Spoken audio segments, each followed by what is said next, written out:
Yeah, kind of hard to call, right?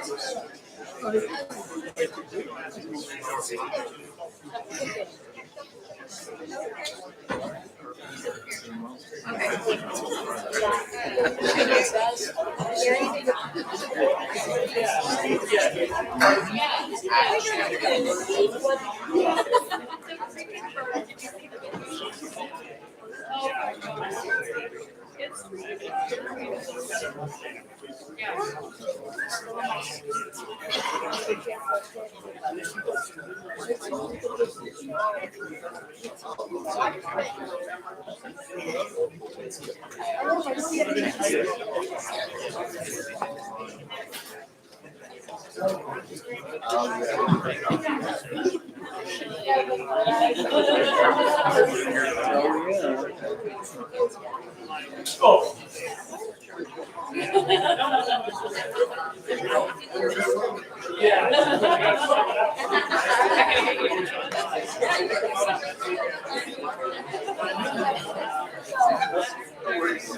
There we go.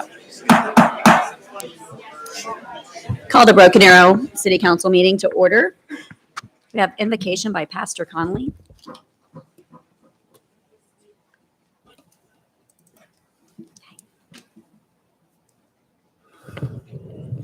Let's pray.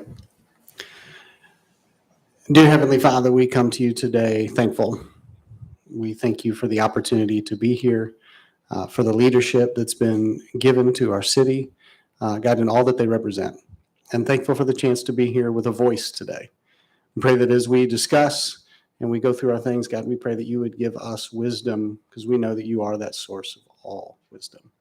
We pray these things in Jesus' name. Amen. Amen. Thank you, sir. Please stand with me. We're going to have Webelos Pack 903 come forward and Boy Scout Troop 935 as well. Come to the front.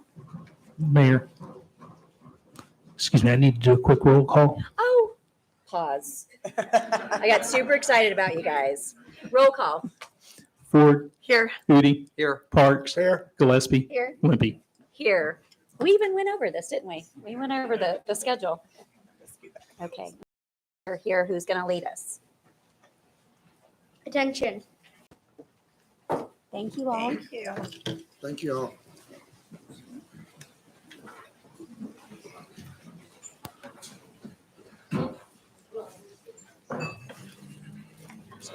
Okay.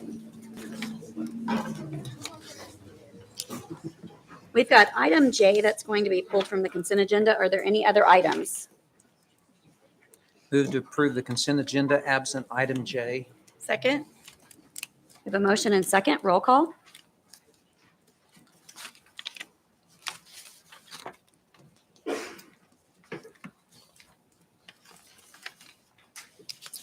Consent agenda is approved minus item J.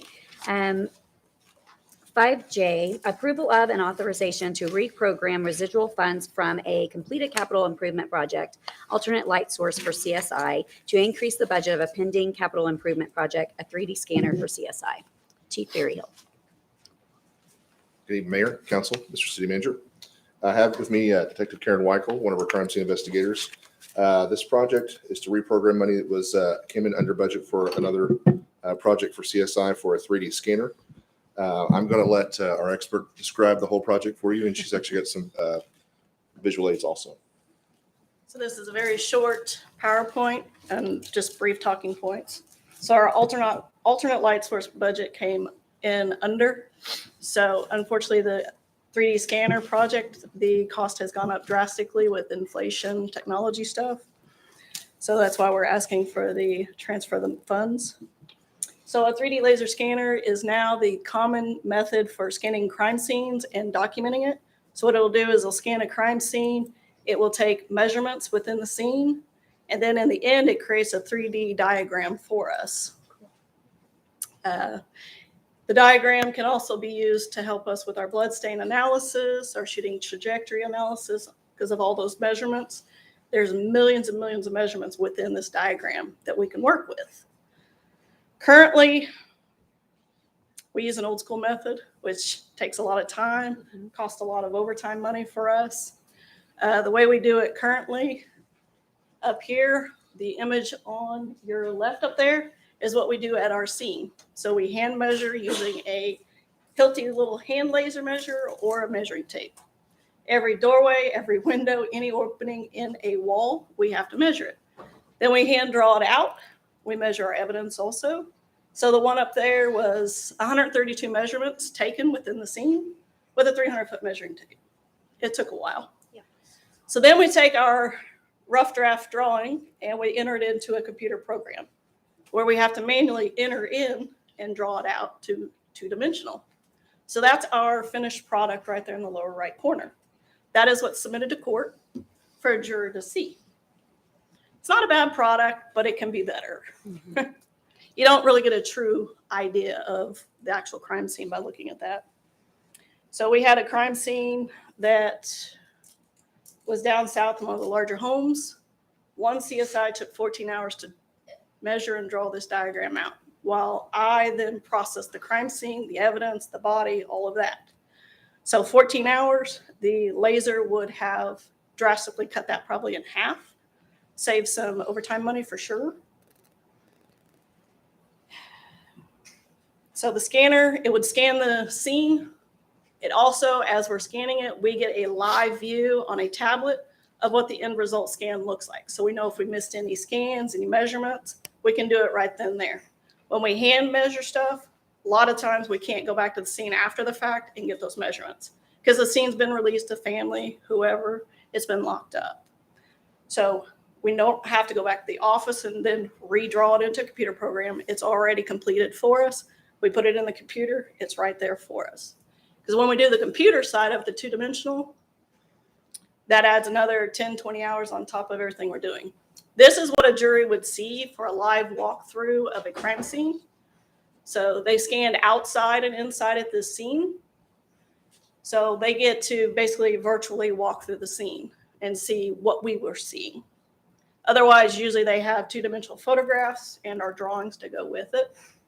This is a mock crime scene, so it's not a real one. This also would allow a CSI to handle a homicide scene on their own if it happened, because we don't always get to have 3 people or 2 people out on a scene. We prefer to have more than one, but if it happens, we could still manage it. So you're basically getting a walkthrough, seeing everything, 3-dimensional.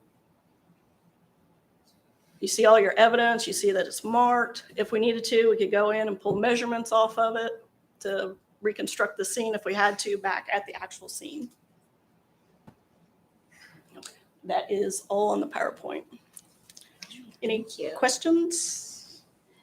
I had requested the item be pulled, and I honestly, it was mainly just because it was fascinating to me. It is new technology. Yeah. And I realize this is a transfer of funds. It's not the final, but it's, I mean, we won't make you come, or I won't make you come back again. But I will. I'll find And I you. feel these Boy Scouts out here. I'm like, oh, maybe one of them might want to be a CSI one of these days. Always So, willing to mentor. yeah.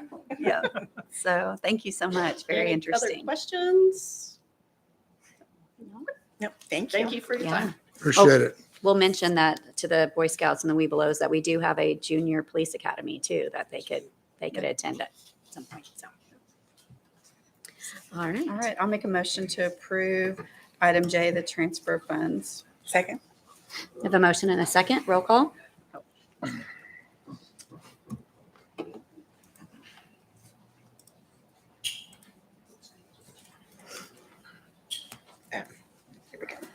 All right.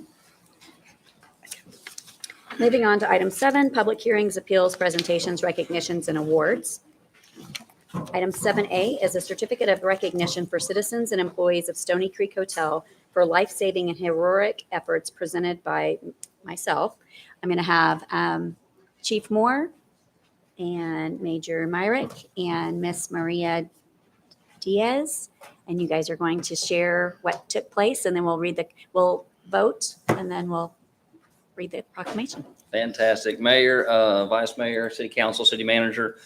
Tonight, I've got the privilege to bring Major Myrick here with our citizen, Miss Diaz, to talk a little bit about one of the most proud moments as a firefighter is to have a rescue. And so Major Myrick's going to talk a little bit about that before we read the proclamation. Good evening. So on behalf of the fire department and the city of Broken Arrow, we'd like to recognize and honor Miss Maria Diaz for her life-saving and heroic efforts on September 3rd, 2022. Miss Diaz, an employee of Stoney Creek Hotel, rescued a child who had drowned and successfully revived the 3-year-old little girl. After doing an initial round of CPR, Miss Diaz got the child to expel the water and soon regained consciousness. Miss Diaz had enough courage to do this, all while consoling the toddler's older sister, who was only 8. After reviving the child, Miss Diaz was able to radio. They carry 2-way radios to call for help and to get 911 called. As a department and city, we're very thankful for Miss Diaz. We're glad that she was at work that day in the right place at the right time. I'm most certain if she had not been there and went and checked on the pool just of her own random, she just felt she forgot some towels and she just randomly went there to put towels. And that's when she discovered what had happened. So the story obviously could have ended much worse. Fire department crews who arrived that day let our command staff know the child was extremely lucky and that if it had not been for Miss Diaz's life-saving measures, their job would have been much more difficult that day. So I just want to say we're very grateful to Miss Diaz and her efforts. We take great pride in recognizing her today before all of you, our city council, mayor, vice mayor, and city manager. And we're elated to have Miss Diaz and her family, who are in the back row up there, friends and any coworkers to present and witness this great occasion. So please join me in just showing some appreciation for Ms. Diaz.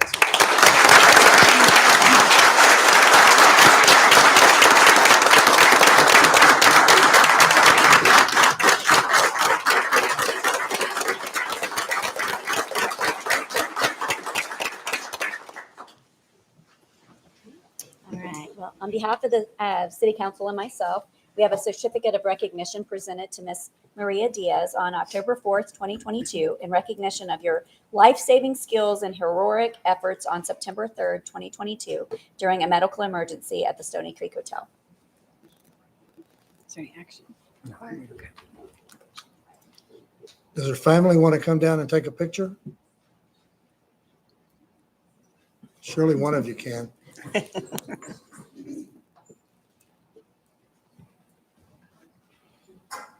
They were trying to take pictures from up there. Yeah. I'll just say while they're coming down, I don't believe in accidents. That's right. Yeah. On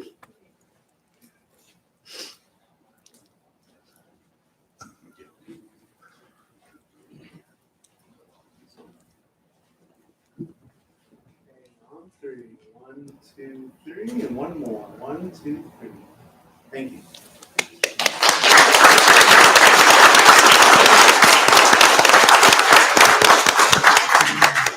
I would just add while the mayor makes her way back, this is the importance of citizen CPR, and our training staff teaches citizen CPR for anybody who would like to attend, and the importance of downloading Pulse Point to your phone that would alert you if a fellow citizen nearby needed CPR. So very important to get educated on CPR and download Pulse Point. That's perfect. Thank you for adding that. There's no action to be taken on that item. Next item is 7B, approval of and authorization for the mayor to execute a proclamation declaring the week of October 9th through 15th, 2022, Fire Prevention Week in the city of Broken Arrow. So, do we have a motion to accept? So moved. We have a motion? Second? We have a motion and a second. Roll call.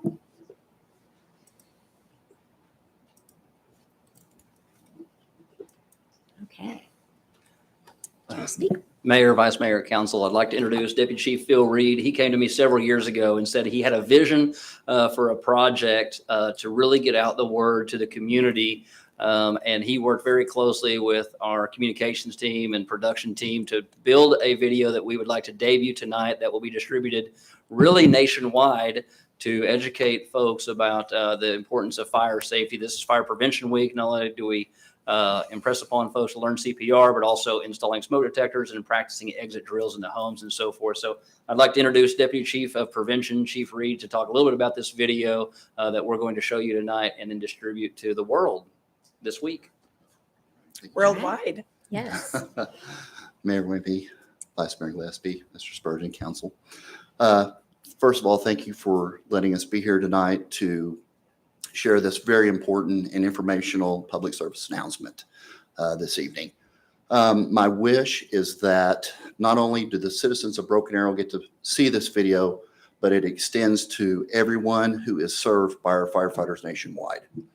My hope is that we can utilize this tool to help prevent the tragic loss of life and the unimaginable sorrow that brings with it. And I would also be remiss to not show my eternal gratitude to Mike Godofrin and his co-workers and their amazing abilities that allowed my concepts to become alive.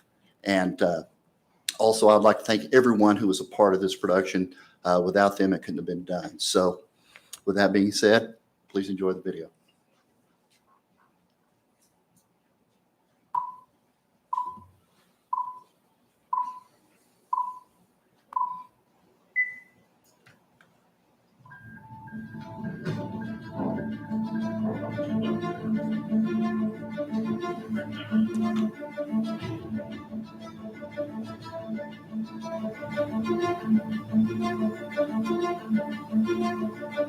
District 3, Ladder 6, Squad 7, FD 11, Launch 14, 19, College Street, or possible structure fire. All right, we do have a working fire, confirmed victim inside the structure. I want you guys to prepare for primary search on arrival on the squad and get lined to the front door.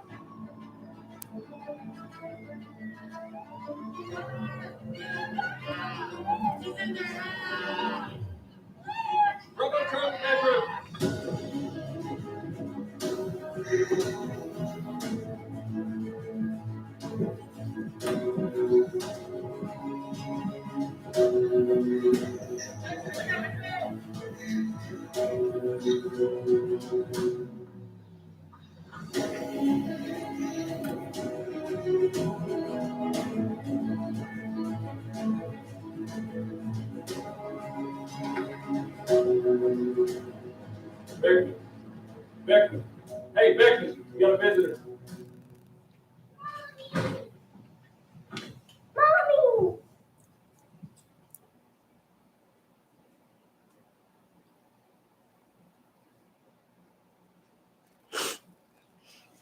Wow. Thank you.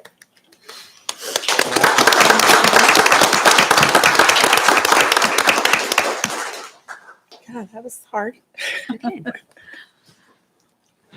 So I'll read the proclamation. Great job, you guys.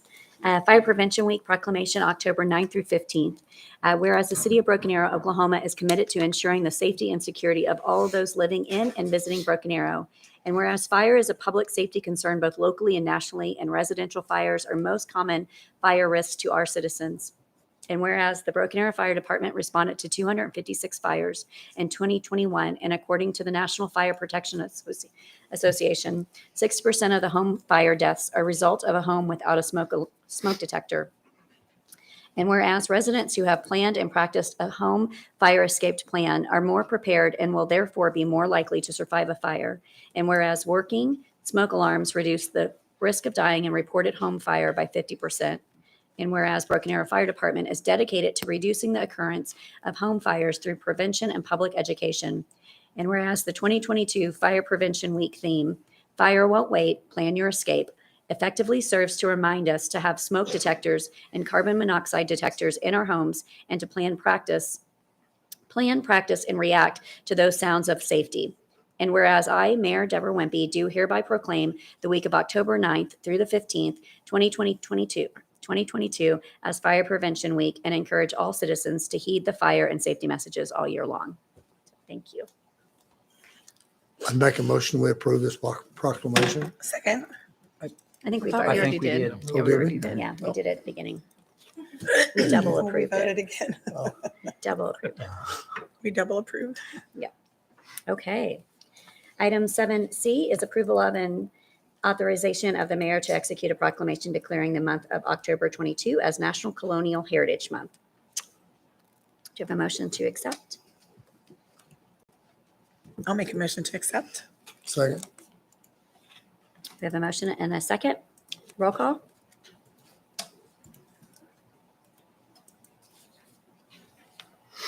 Proclamation is accepted. I'll go ahead and read. Ms. Pat, do you want to come down while I read? Whereas the John Plum chapter of the National Society Colonial Dams Century of Tulsa is locally sponsoring National Colonial Heritage Month during the month of October 22, and whereas National Colonial Heritage Month brings to mind the first courageous settlers who arrived in America and who determined the direction and the formation of our country. And whereas the members of this society, by virtue of their lineal descent from those early arrivals, feel an obligation to work for the preservation of the priceless legacy that these early arrivals left to all American citizens. And whereas they continue to convey the true meaning of the inheritance of the country has stemmed from loving our country, obeying its laws, and respecting its flag and defending it against all enemies. Now, therefore, I, Deborah Wimpy, Mayor of the City of Broken Arrow, and the City Council of the City of Broken Arrow, do hereby proclaim the month of October 22 as National Colonial Heritage Month in the City of Broken Arrow. And encourage all citizens of the City of Broken this month as a means to reinforcing the priceless legacy that we inherit with our citizenship in order to help preserve our rich culture and heritage with deep respect for the principles upon which our great country was founded. In witness thereof, I hereby hereunto set my hand and cause the seal of the City of Broken Arrow to be affixed this 4th day of October in the year of 2022.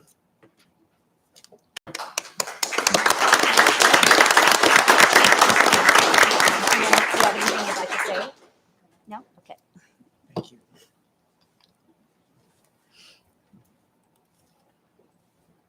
All right.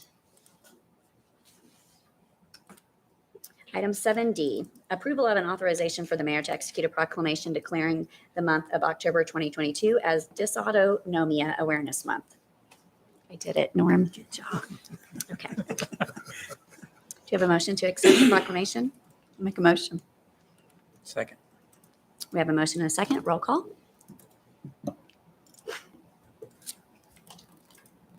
Okay, Ms. Jenny Gray, would you like to share some words?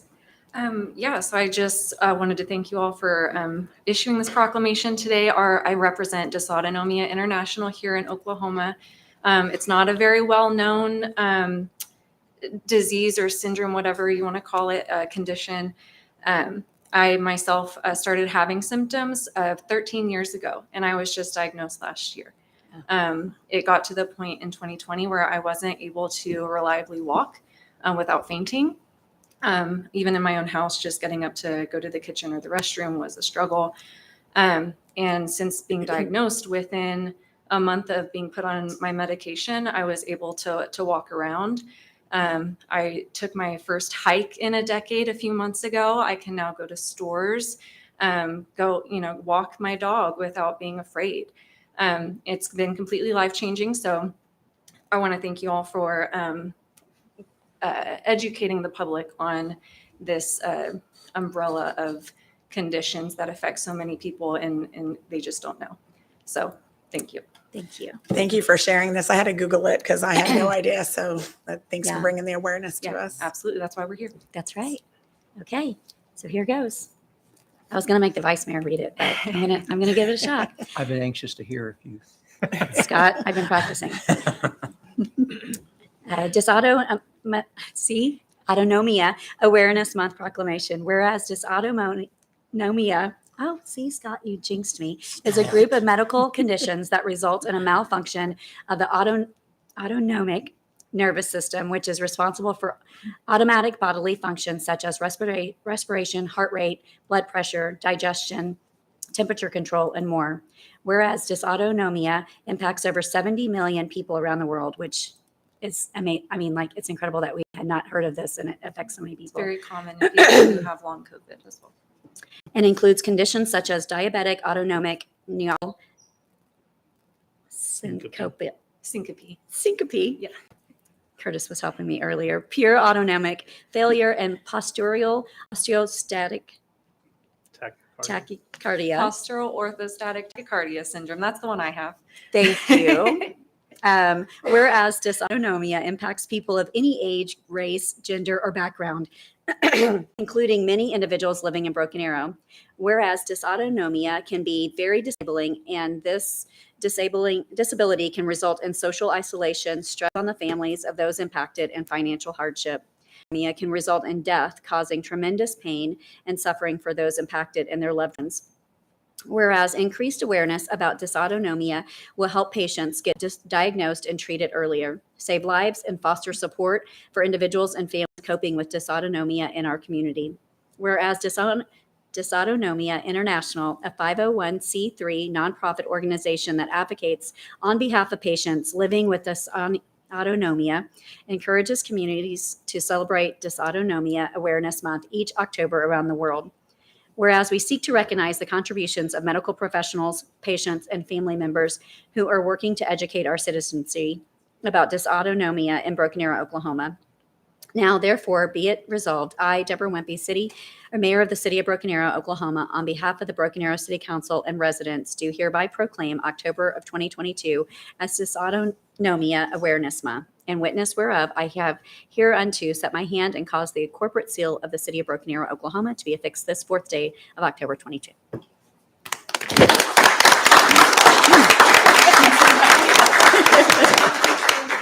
And make special acknowledgement of the mayor's ability to Yes. get through that. Yes. Yeah, That's that was impressive. tough. Is that like an apology?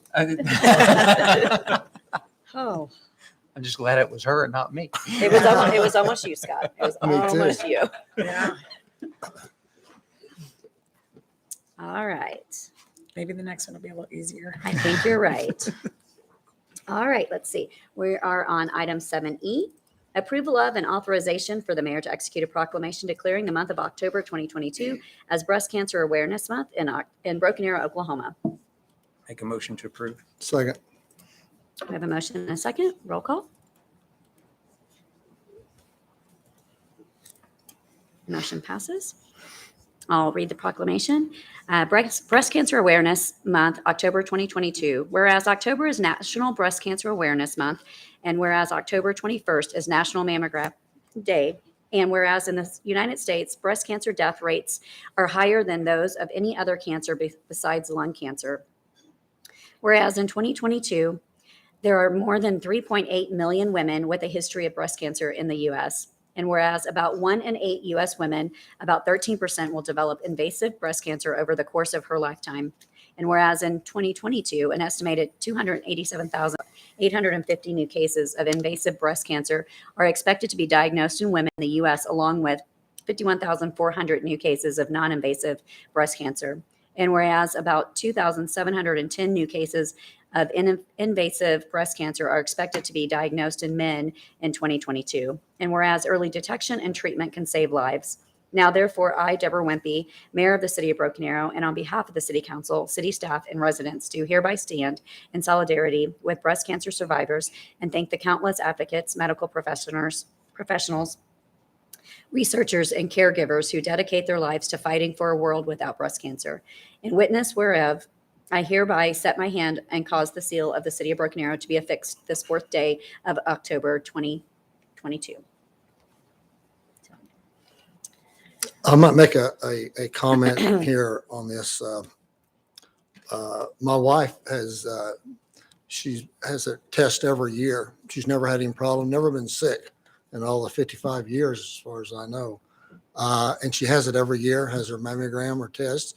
And this year they discovered a problem, and they went in, had surgery, caught it at an extremely early age. So, I mean, before it ever got, in fact, it was they identified it as a zero cancer because they caught it so quickly. But it was because that she did have those exams every year that they caught it. And she's just now finishing up what treatment that she had to have. So we're very excited about that and a big believer in having those examinations every year. Absolutely.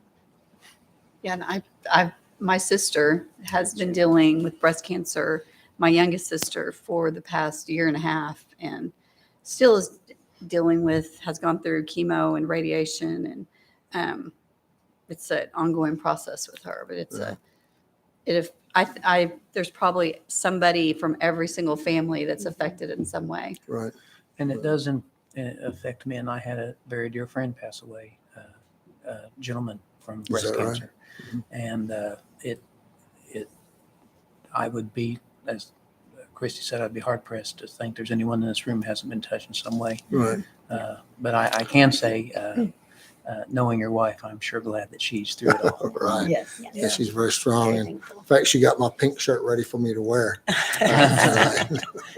It might be all that coffee she drinks. Like Maybe so. She does drink her coffee.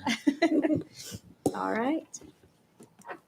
All right. So moving on to item 7F, approval of an authorization for the mayor to execute a proclamation declaring the month of October 22 as Manufacturing Month. Amber Miller.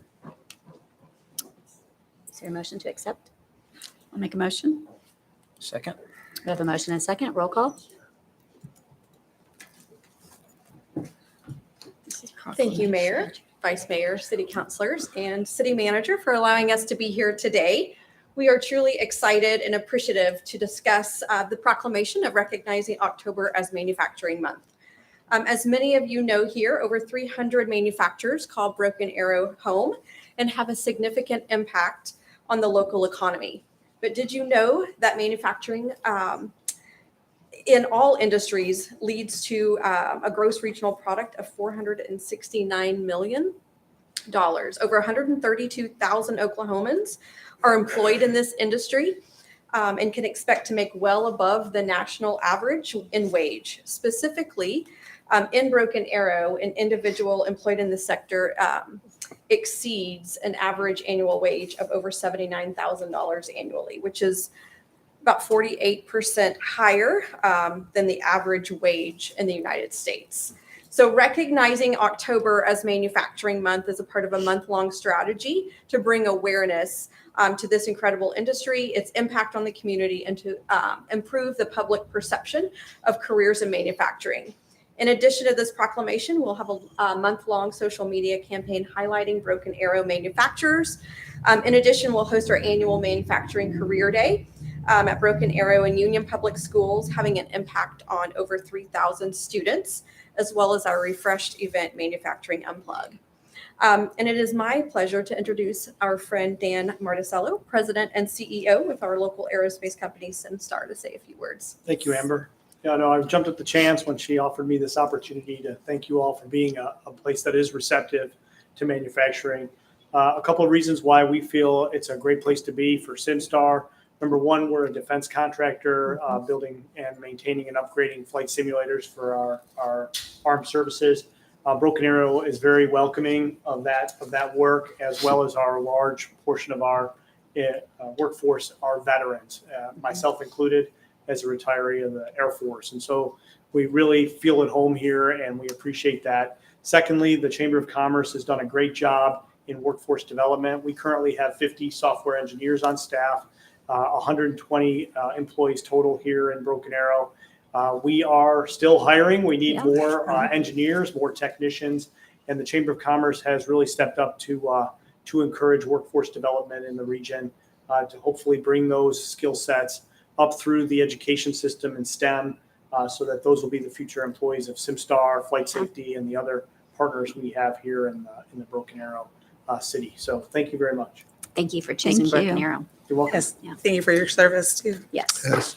absolutely. I will read the proclamation. Whereas the City of Broken Arrow, Oklahoma is promoting Manufacturing Month in October of 2022, and whereas Manufacturing Month was developed to improve public perception of manufacturing and is supported by thousands of manufacturers as they host students, teachers, parents, job seekers, and other local community members at open houses designed to showcase modern manufacturing technology and careers nationwide.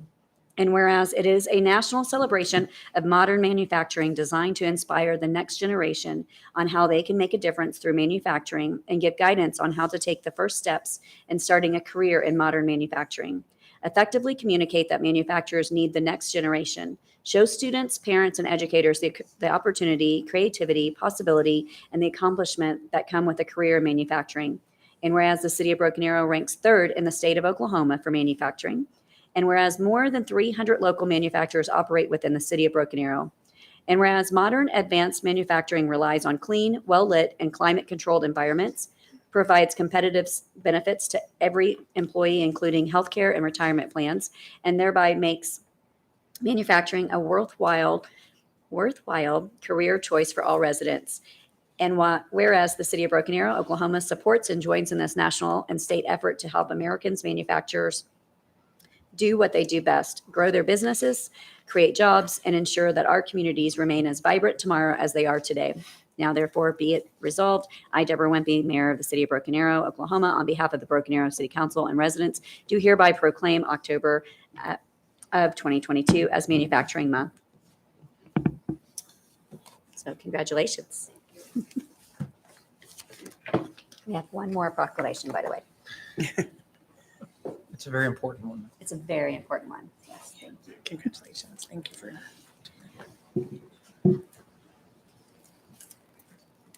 All right. Item 7G, approval of and authorization for the mayor to execute a proclamation declaring the month of October 2022 as Community Planning Month. Larry Curtis. Mayor, Vice Mayor, Council, City Manager. Community Planning Month is a commemoration of the role that planning plays in creating great communities.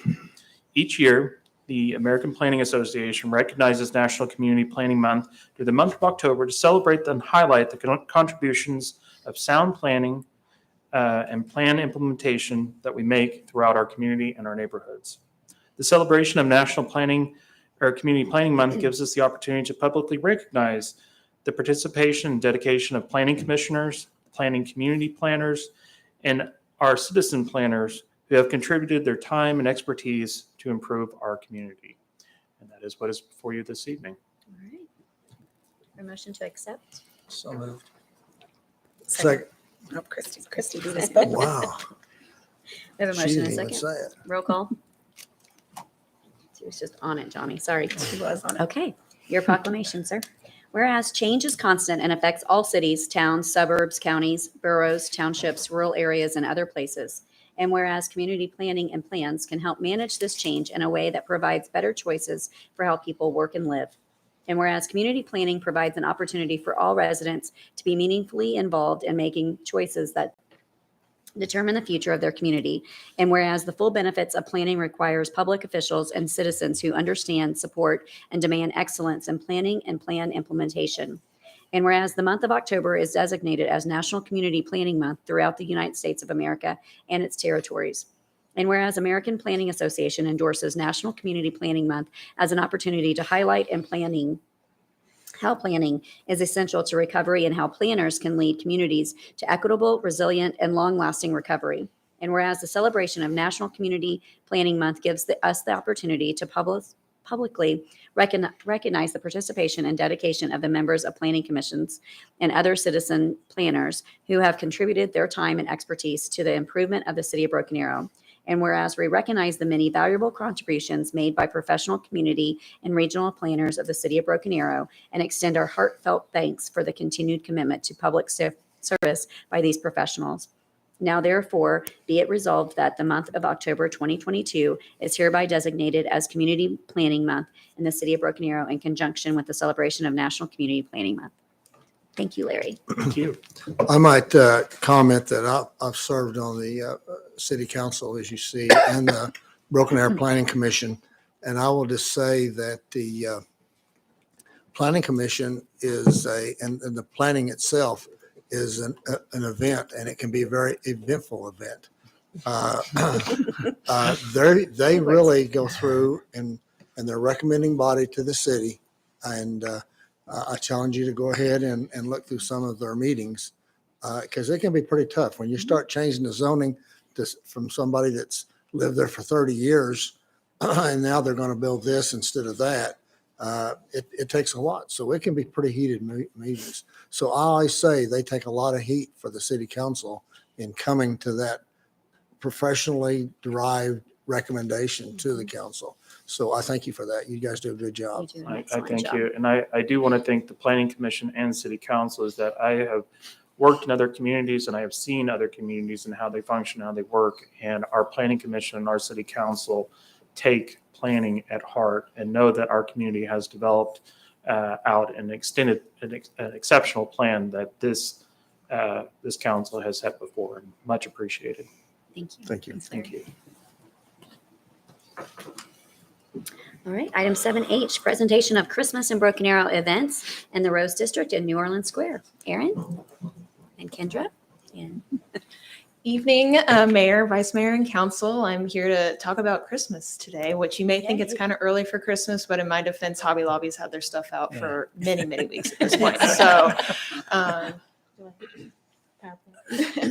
there we go. So Christmas in Broken Arrow, it's very exciting. It's very fun.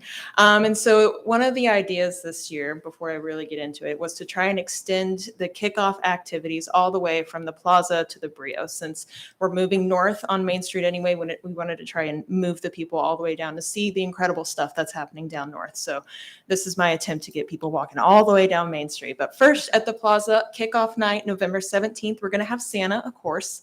We're going to turn on the lights for the first time, which is one of the most exciting things I think that happens during Christmas because it's just beautiful down here during Christmas. The ice rink will be open. I'm going to have Grady Nichols full band. So Grady Nichols was with us last year. He's bringing everybody this time. So it'll be a really neat thing to see. And then we're going to have carriages that will help take people up and down Main Street and just a whole lot of family fun that will be happening. We'll have glow toys out. We'll have a face painter. It'll be a great time down at the plaza. So if you want to move all the way down, you can walk it and then ride the carriage back or vice versa. So we'll have two carriages going throughout, one on each side of the street because they can only turn right, which I found was very interesting. And so we'll have those carriages, and that'll also add to the ambiance of the vintage feel of Main Street that you get with the lights and all the festivities going. And another thing to help people move down Main Street is I'm going to have all sorts of characters stationed all throughout Main Street, not just at the plaza. So I'll have my princesses out. I'm very excited to always have my princesses. The Grinch will be back. She's always a big hit, and we'll see her multiple times throughout the year. And then my Victorian carolers will also be back, but I'm also very excited that we're going to have In Spiral Circus this year that will help move people down. And they have these really cool glow-in-the-dark light-up costumes, and the stilt walkers will be there. And if you came to the Rose Festival on Saturday, you would have seen the stilt walkers. It's the same people. So they do a great job, and I'm really excited to see their light up outfits and all down Main Street. So that'll be really fun. And another thing that'll hopefully draw people down that way is down at Central and Main, we'll have an additional event, if you will. So we'll have a craft show going on down there that'll help with your holiday shopping. And then I'm having the theater arts troupe come out and do their holiday performances. They always have a wonderful production. And I was laughing in the PSA, I recognized some of the actresses as they go to theater arts. So that was exciting to see. And so we'll have people at least going all the way down to Central, and then they can check out the Brio and all that's going on down there. And so this is kind of the idea of what I want, people making their way all the way down to see all the amazing fun characters that'll be happening, and then hopefully pass some shops and restaurants and stop and eat and shop and all of that great stuff, because that's kind of the idea, to shop local. That's kind of the goal with this whole holiday season. So that's one night of many things we have going on throughout the season. That showed up weird. But that is, we will again do our Rose District and New Orleans Square merchant store decorating contest. That's another thing that invites people to go shop. There's kind of two sides of it. There's one side where the merchants get a prize if they win. So they have kind of the want to decorate their store nice. And then if you vote, you also get entered to win a prize. So that encourages people to go to all the shops, check out their stuff, and then maybe buy some stuff while they're there. So, and then I don't know why this came out so weird, but this is the November calendar. So we have the kickoff on 17th, and then my princesses will be skating around the ice rink on the 27th. And then in December, we have something going on every single weekend. So that's a really exciting thing to see. We have 2 Santa meet and greets. We're going to have 2 Grinch meet and greets since that was so popular last year. We're going to have her out again one more time. Victorian carolers a couple of times, and then the parade and the run as usual. And then the last thing I'll touch on is it'll be our 3rd sensory sensitive Santa Day, which I've loved this partnership that we've started with Autism Oklahoma and giving a safe space for neurodiverse individuals to get to come and meet Santa in a more controlled environment, because maybe going to the mall might be too much for them. And even one of our regular Santa events might be a little too crowded for them. So I like to put on these controlled environments and working with Autism Oklahoma, so those citizens in our city get an opportunity to meet Santa too, because that's important. And now I will throw it over to Kendra Carlson, and she'll talk about what's going on in New Orleans Square. Mayor, Council, Mr. Spurgeon. So last year we had the first holiday arts and crafts festival in New Orleans Square. We did it as a pop-up inside, and it was very, very great for the area. We had over 3,000 people. So we're going to bring it back again this year. It will be on December 10th, but this time it will be in the southeast quadrant, just south of the Come and Go. And we'll have it from 10 a.m. to 3 p.m. Our goal is to have at least 30 craft vendors. We will have a couple food trucks that serve kind of warm beverages and holiday desserts for people to have. We'll have a couple inflatables for the kids to enjoy. And then we will have photos with Santa from 11 to 2. And all of this will be outside, so we can actually grow it larger than we did last year. Yay. Yeah, it was packed last year. It was great. Thank you. Thank you, Kendra. Thank you. Thank you. All right.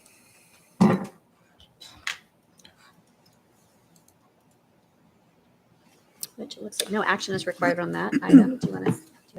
Just wanted to give council an idea, a snapshot. I want to thank both Aaron and Kendra for providing that. If council members have any questions about what's being proposed, just let Michaela or me know. I mean, obviously, we've tried to be very comprehensive in terms of what we're trying to provide in every single year, looking to, even if it's just incrementally, increase the number of programs and offerings that we have in both of those important areas. And so any comments council may have, just please let me know. I just would like warmer weather for the run. That was all. It was cold. Can you work on that, Aaron? Yeah. Okay. We'll see what we can do, Cubs 3. I'm excited. It was a great event at New Orleans Square last year. And so hopefully it's not crazy cold, but it'll be good to have it outside. We'll just remind people to bundle up. Yeah. Well, and in December, people should know to wear boots and a coat. So, and hopefully the intersection will be a little bit clean by then. So at the beginning of December. And my daughter was in theater arts troupe. So I saw those costumes. I was like, oh, I had one of those. I didn't. My daughter had one of those costumes. So yeah. You can bust it out for one of the events. Yeah, we have it. Yeah. All right. All right. So item 8 is citizens' opportunity to address the council. We have none. Item 9, general council business. 9A, consideration, discussion, and possible approval to accept funds from the 2022 Edward Byrne Memorial Justice Assistance Grant. Chief Berryhill. Mayor, City Council, Mr. City Manager, before you again tonight. This is the accept the funds. It's $14,430. This is the JAG grant. This is to buy breaching tools. It's called a Jersey Claw. We'll be able to equip all of patrol officers with this item. Hopefully this is something that we buy, we never have to use. It serves multi-purposes. It can rake a window, defeat metal doors, all kinds of breaching operations that we might need for days or evenings in the case of an active shooter. Be happy to answer any questions if there are any. Are there any questions? Have a motion? Move to approve. Second. We have a motion and a second. Roll call. Motion passes. Item 9B, consideration, discussion, and possible approval to execute Second Amendment to June 29th, 2021 Economic Development Agreement by and among Oak Trust Development LLC, Steve Easley, the Broken Arrow Economic Development Authority in the city of Broken Arrow. Kenny Schwab. I think we're going to wait until after beta to do this. Yes, we're going to take no action, but you didn't want to, we'll wait to just fully discuss. Okay. All right. Item 9C, consideration, discussion, and possible approval of an authorization to execute Resolution 1489, a resolution of the Broken Arrow City Council terminating the roof replacement contract with Ground Zero Roofing and Construction. It says Kenny, but it looks like Ethan and Tim. I'll take it as a compliment then. Well, that's what Okay. we're We got a book to read. I got to read Wow. this. Yes. Do we have time to read this? This should be the exact same copy that you're going to receive digitally. I read it last And time. I read that. I read through the whole thing. I did too. Good evening, Mayor, Vice Mayor, Council, Mr. Spurgeon. The item before you is regarding the contract with Ground Zero Roofing and Construction Company LLC, which was for 5 city facilities: Fire Station 1, Military History Museum, Central Park Community Center, Streets and Stormwater Facility, and City Hall. The notice to proceed date for this project was September 1st, 2021. A 90-day extension was issued due to material delays, making March 30th of this year the substantial completion date for the contract. The city issued a stop work order to the contractor on September 21st for several reasons, including the following. At the time of the stop work order, the contractor was 175 days past substantial completion. Of the 4 facilities the contractor worked on, Fire Station 1, Military History Museum, Central Park Community Center, and Streets and Stormwater Facility, none of them have been completed. No work was performed on City Hall under this contract. The contractor failed to take proper measures to protect materials stored on site, and subsequently, most of the materials were ruined due to exposure to weather and were rejected by the city. Additionally, some materials expired, some of the adhesives, for example, and could not be used. The contractor did not sufficiently staff the project throughout the duration of the contract. Multiple subcontractors were employed by the contractor. The contractor rarely had a superintendent on site to supervise the work being completed, which is a requirement of our contract. The contractor repeatedly installed materials that did not comply with the project plans and specifications. The quality of the work performed did not meet the quality required by the project plans and specifications, which was reiterated numerous times to the contractor throughout the duration of the contract. Numerous leaks at each of the 4 facilities that the contractor worked on caused damage to the buildings and property. The Engineering and Construction Department received a letter from BKL, the architect of record for the project, on October 3rd. The letter illustrated the consultant's agreement with the city's assessment of the contractor's performance pertaining to the contract. Based on the information presented to you in the memorandum, it is recommended to invoke Section 13 of the contract, the city's right to terminate contract proceedings with Ground Zero Roofing and Construction Company, LLC. I'm happy to answer any questions. Is there any discussion? I would just note for the record that this was discussed at length in executive session. So Sure. the lack of discussion now doesn't necessarily mean anything. Understood. We've unfortunately had to address this.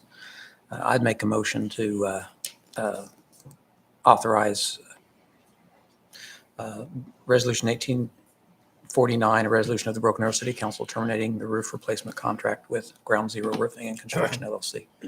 Second, I believe it's 1489. Is that right? 14. Resolution 1489. Yes. Yes, sir. I don't have my glasses if I misread. It's all right. I was just making sure for the record it was going up. All right, we have a motion and a second. Roll call. Thank you. Thank you.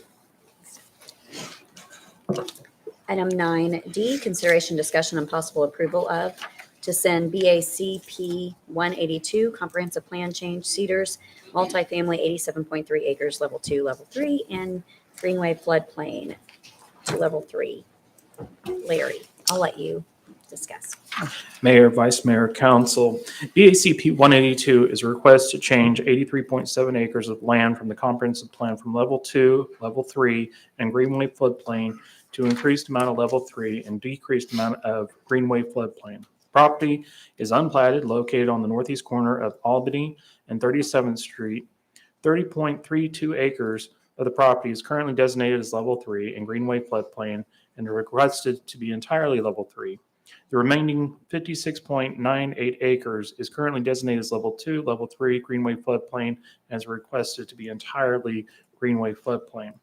The comprehensive plan Greenway floodplain designation is based on the FEMA Special Hazard Area map. The applicant has produced a map showing exhibits of topography of the property and delineates the floodplain map by the elevation of the property and comprises it and presents it as a special hazard floodplain area boundary.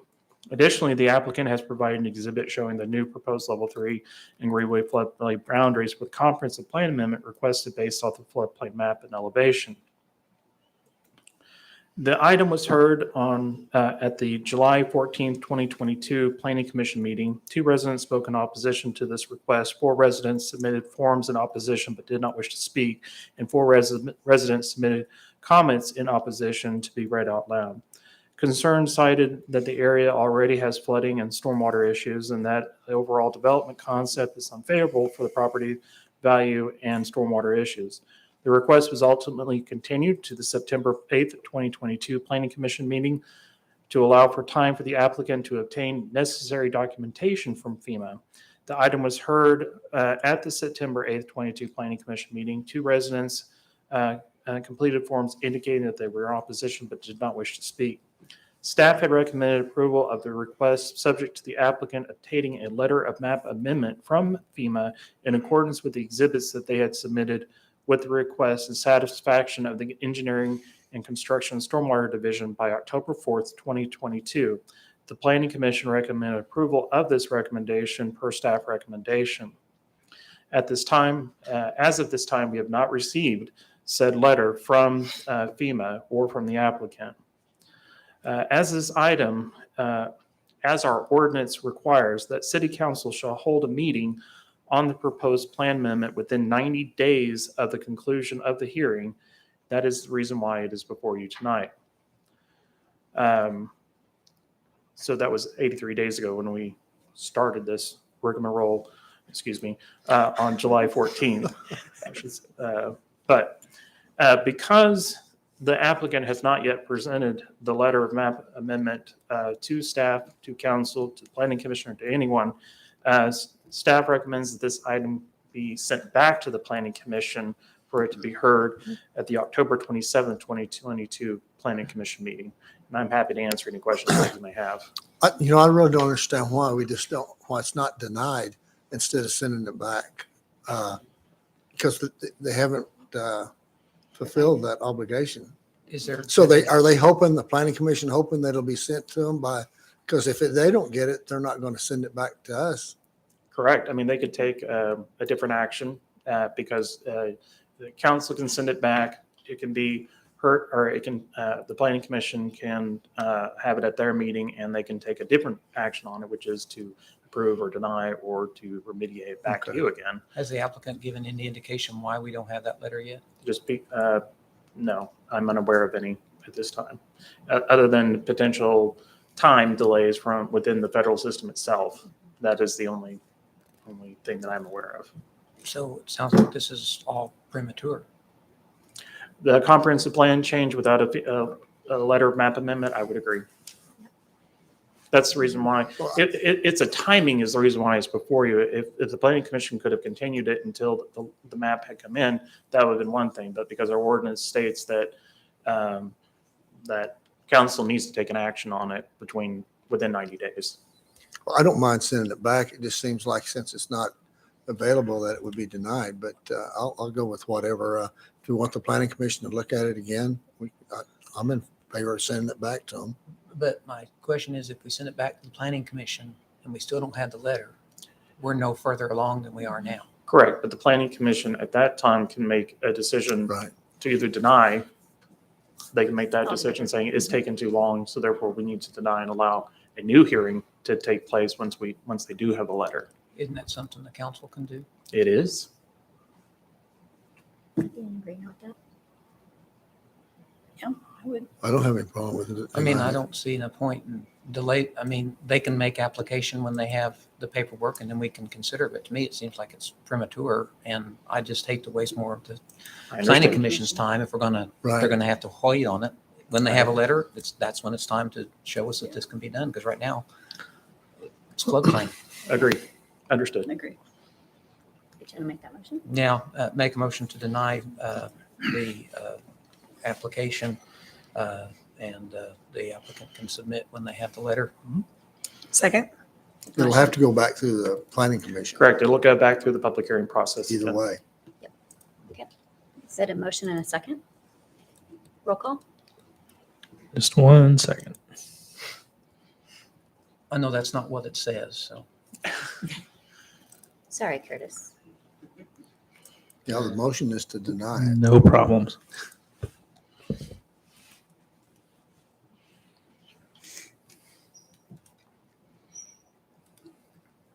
Mayor, after we finish,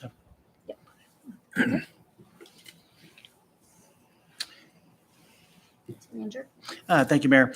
We've got some residents in the audience. So could we just reiterate for them the action that council just took and what would be the next step for the applicant so they're aware?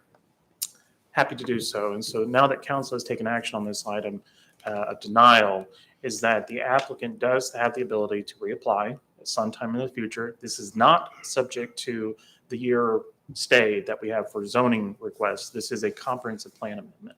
And so the applicant can at any time in the future reapply. It will require a new notice to go out to the surrounding property owners, a new public hearing through the planning commission to be done, and then to the city council permitting on the action of the planning commission. Thank you. Thank you. All right. Where were we? Oh, Item 9F, consideration, discussion, and possible action regarding the creation, appointment to an exploratory. Are we? Nine E, Did I jump? 9E. Sorry. I I believe look forward to 9E. that one, but one right before that. 9E, consideration, discussion, and possible approval of PT 21-100. Conditional final plat, Brook Chase Phase 1. Larry? Absolutely. The conditional final plat for Brook Chase Phase 1 contains 53 lots on 18.96 acres. The property is located west of the northwest corner of Washington Street and 23rd Street. On March 2nd, 2021, the City Council conditionally approved BAZ 2074 to rezone 81.17 acre portion of the owner's 160 acres from A1 to RS4 subject to platting. The City Council provided direction to staff at the meeting stating that the plat for the property should be placed on the general business rather than consent item when it comes back before council for them to review. This item was recommended for approval by the Planning Commission on September 8th, 2022, per TAC and staff recommendation by a vote of 4-0. Staff recommends that City Council approve the conditional final plat for Brook Chase Phase 1, subject to the attached checklist, recommendations from the Planning Commission, Technical Advisory Committee meeting, and staff. And I'm happy to answer any questions that you may have. Is there any discussion? I asked a bunch of questions, and did anybody get to read the agenda questions that because it was all basically based on the really lengthy discussion we had at whenever we approved whatever it was, the original. The rezoning. The rezoning, that's Yes. what it was. So I just want to confirm, one of the big issues is the flooding in that area and how the streets, and so I know Washington, it is scheduled to be widened, but it's my understanding that even though it's going to be it'll be widened to county line, but because county line isn't scheduled to any work to be done with it right then, it's possible that even though we can improve the flooding issues, because county line isn't being dealt with, it might not alleviate all the issues. I will let Assistant City Manager Operations, Kenneth Schwab, answer that. You're correct that the design is underway right now and the intersection will be improved. But as you just stated, that intersection is actually below the 100-year floodplain. We have a conceptual study that shows, I believe, if I remember correctly, it's about 2 feet below. So to actually get it out of the floodplain, you'd have to raise it up 2+ feet. So I don't know the exact particulars of the design. I don't know if we're just widening it or if we would actually raise it up, but you'd have to tie right back into county line. So I suspect we're probably just looking at a widening and not raising it up until such time that county line is improved, just like what you said. Vice Mayor, by timing wise, county line from 81st to 91st, 91st to 101st will be in the package that the council members will see in terms of next projects for 2027. Okay. So Oh, so that's that portion of county line is us? we have to, if we have whatever improvements would be there, we'd make Okay. sure we would have to do that. That is the city of Broken Arrow. Yeah. Yes. Okay. all us. And then, okay, so the retention Mhm. that is going to be there, because obviously you put in a lot more houses, there's more runoff. So we feel confident that detention, retention, whichever one we're doing, or they're doing. Yeah, I mean, they can't make it any worse. They will be required to provide on-site detention as associated with that, just because we know the flooding issues downstream. And there is the potential ultimately of they're actually helping some of that. So have the hydrologic studies been completed?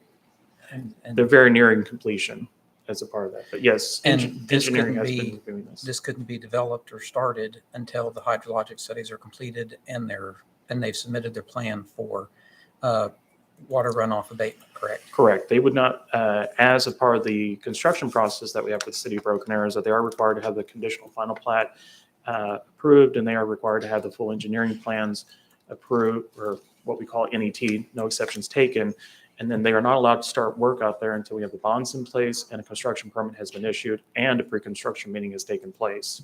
So all those things have to come into action before they can actually start work on the construction of the development. Now, you may have seen dirt work move out there. That is an earth change permit that is permissible underneath our ordinance. And so that has happened. But the full on construction of the development, all those things have to be in place before they can do that.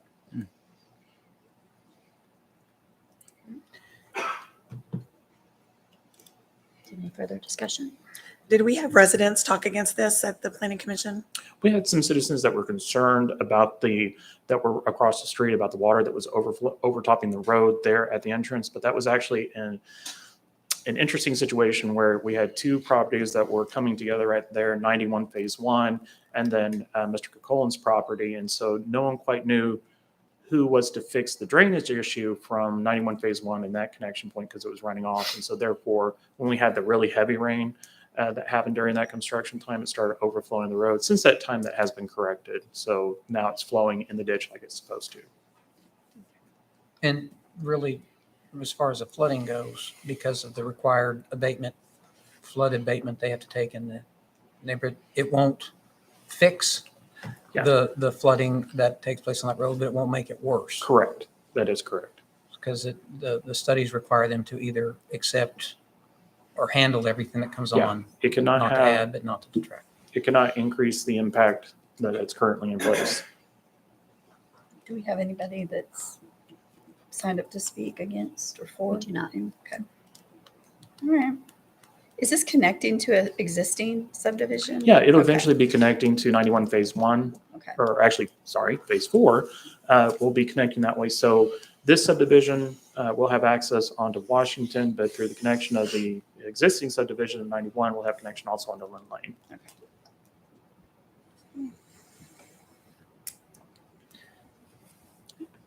Is there a motion?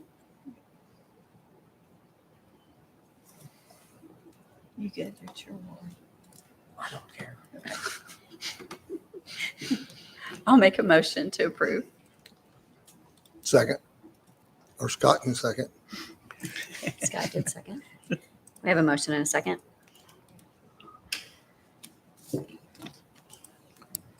Okay.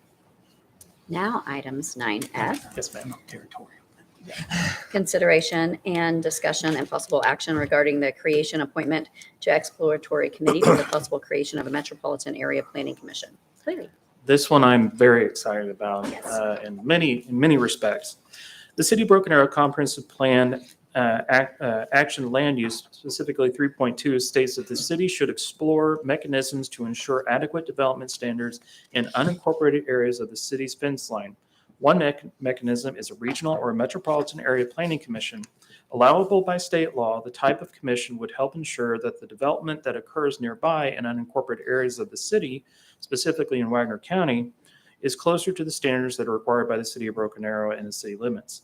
Additional benefits to the city and to the county are joint development standards, smooth transitions on potential annexation, joint development of projects, and shared costs of plans and developments. The commission would entail regular coordination discussions in neighborhood municipalities and governing bodies to ensure that the maximum utilization and utility of infrastructure is as efficient as possible. After further discussions, both internally and externally, staff recommends that the establishment of an exploratory committee be formed. The exploratory committee would be made up of the following members: one member of Broken Arrow City Council, one member of the Wagner County Board of County Commissioners, 2 city citizens, 2 county citizens, 1 city official to be appointed by the city manager, and 1 county official to be appointed by the county commissioners. The exploratory committee is expected to provide a report by the end of the year on the feasibility and next steps on the creation of the Metropolitan Area Planning Commission, and the staff's recommendation for this to be formed. And I will let you know that this sister item was on the Board of County Commissioners meeting yesterday and was approved by them as well, and they have made their appointments to the committee already. Well, they've made their appointments of the county commissioner and staff. They're still making decisions on city council or their their citizens to attend. Okay. This is very exciting. I think one of the challenges we've had, an example of that is the 101st Street, where out near the events park, where it was delayed for a long time, in part because of coordination between the county and the city, and those types of things would be hammered out. The Tulsa Metropolitan Area Planning Commission does a lot of that through INCOG, and while there's things that can always be improved, I do think it does allow for the communities to work well together, and so this would go very well to have a good city planner in Wagner, and I think, or a good planner in Wagner, and I think it would be an opportunity for us to both work together to improve what goes on in our city, but also as an opportunity to work closer with the county officials, which is something that I think is very important. And as so often with the development that is happening out in Wagner County, so much of the property abuts our city citizens, and so this will actually provide a voice for our citizens to be able to speak towards those items that are happening out in the county as well, and vice versa to an extent. You know, since the state law has changed, that used to, years ago, we would just go out and annex property that was getting ready to come in the city. And so we did have some over, you know what I mean, side of that property, especially if it's getting ready to develop. So this would be a great opportunity to try to coordinate that, you know what I mean, together. Because right now it's just sitting there and it's developing. And anybody says anything to us, I said, can't help it. It's not in the city of Broken Arrow. Someday it might be, but not now. It's not. So only after it's developed. So I think it's tremendous. Having this in place would allow us to deal with the flooding issues that have plagued us in parts of Wagner County just because of the time frame it was developed. Yeah, it is really exciting because, as you know, over half of the Adams Creek basin is within Wagner County. It's not necessarily within our incorporated city limits. And so having that partnership in place and having a commission in place to help guide the development there will greatly benefit, I think, both communities. I'd make a motion to approve the creation of an exploratory committee. And then I guess we can do the appointment as a second part, or does that need to be included? Mr. Littlefield? Can we do it in 2 motions or 1? You can do 2 motions. Okay, then I make a motion to create the Metropolitan Area Planning Commission. I'll second that motion. We have a motion and a second. Roll call. The other thing I was thinking is the mayor's majority of her ward is in Wagner County, and I think she'd be a great fit, but I also know she's mayor and may find herself busy. I'm secondarily, I have a majority of, not the majority, but a chunk of mine is, I think, in Wagner County. So if the mayor, I would nominate the mayor if she so wished, but if she didn't, then I would be glad to volunteer in that role. And I'm okay with that. Are you okay? Would you like to serve? That would be my, No, I would love to serve, but you're right. I have quite a few boards and committees that I serve on. So I think, especially since you have a big portion as well, you'd be a great fit. Okay. With that. I hate to make a motion for myself. Okay, so Seems I'd, awkward. I'd make that motion that we appoint Scott Udi in that position. I'll second that. we have a motion and a second. Roll call. We have to do this one by voice vote. Ford, Yes. Udi, Yes. Parks, Yes. Gillespie, Yes. Wimpy. Yes. And Congratulations on your new appointment.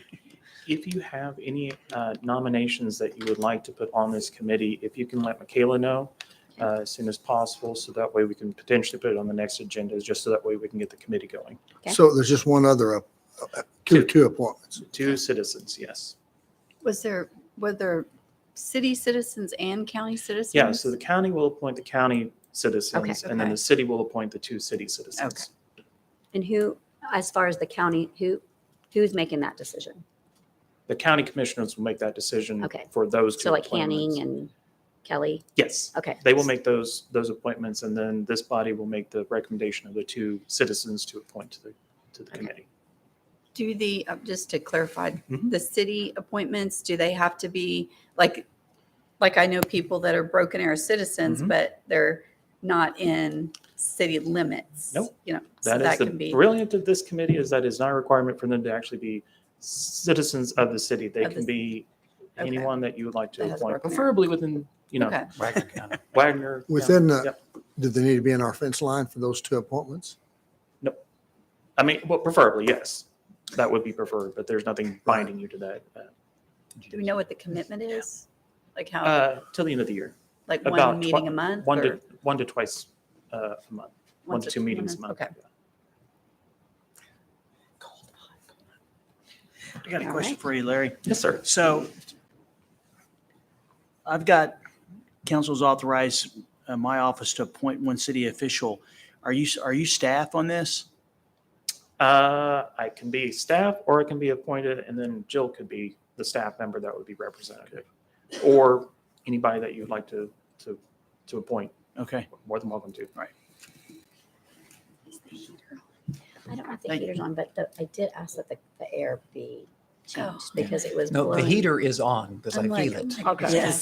Sorry, it was so Yeah. cold that my Went from nose was cold, dripping, yeah. so I asked to have the. And I'm like, No, the heater is on. It's nice. Thank you, I Council. feel great, by the way. 72. Okay. I'm going to ask staff to turn the air. Okay, item 9G. Consideration, discussion, and possible approval of the nomination and appointment of Craig Hagan to the Visit Broken Arrow Board with a term expiring September 30th, 2024. I can't tell if I'm having a hot flash or if it was hot in here. No, I am so having a hot cold up flash. here. I'm having a hot flash too. I also thought about We asking could do Larry 70. to do my Can I do 70? presentation since he always does such a great job. Good evening. I'm here this evening as we have a new representative that we would like to nominate and appoint, if approved by council, to serve on the Visit Broken Arrow Board. It is Craig Hagan. He is one of the pastors at Rhema. And just for clarification on the Visit Broken Arrow ordinance, it does specify that all members have to live or work in Broken Arrow. So I do want to just clarify that.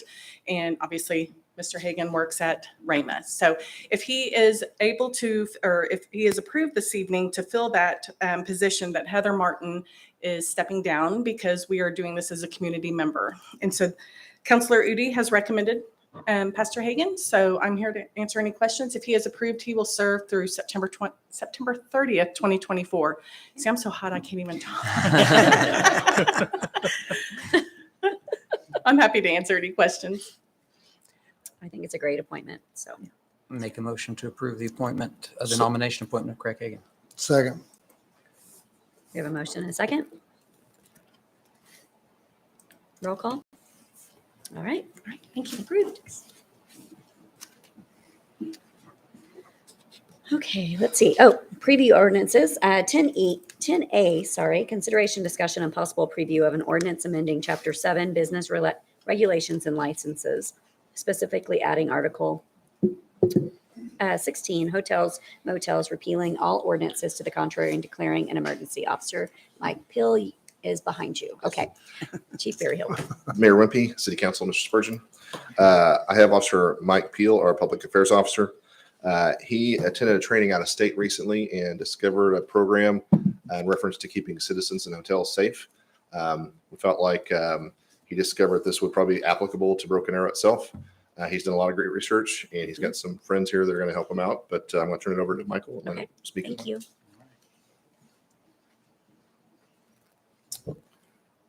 Mayor, Vice Mayor, councilors, City Manager.